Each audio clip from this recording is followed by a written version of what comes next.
এরপরে প্রশ্ন হলো, কোন হিন্দুকে বাসা ভাড়া দেওয়া যাবে কিনা, কারণ তারা সেখানে তাদের ধর্মীয় রীতিনীতি পালন করবে।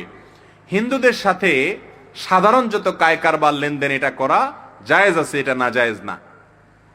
তাদের অধীনে কাজ করা জায়েজ আছে, তাদেরকে কর্মী হিসেবে নিয়োগ দেওয়াও জায়েজ আছে। তাদের কাছে যদি বাসা ভাড়া দেন গুনাহ হবে না। এখন আপনি বলবেন সেই বাসায় তারা থেকে তো গুনার কাজ করবে, তাহলে একই প্রশ্ন আসবে, আপনি তারা যদি চাকরি দেন, নিয়োগ দেন, আপনার পাওয়া টাকা দিয়ে সে তো হারাম কাজ করবে, গুনার কাজ করবে। তো সেটাকেও ইসলাম জায়েজ রেখেছে, কারণ তার টাকা দিয়ে সে যদি অন্যায় কাজ করে, তা সে সুযোগ পায় যদি খারাপ কাজ করে, সেটা আপনার উপরে বর্তাবে না, কারণ আপনি তাকে ডাইরেক্ট সাহায্য করেন নাই। এটাকে প্রত্যক্ষ সহযোগিতা বলে না, পরোক্ষ সহযোগিতা হলে তার দায় মানুষের উপরে বর্তায় না। কথা কি বুঝাতে পারছি?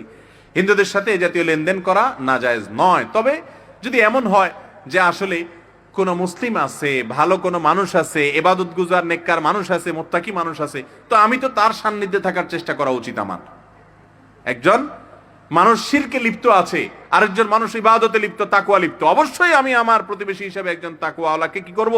প্রাধান্য দেব এবং দেওয়া উচিত।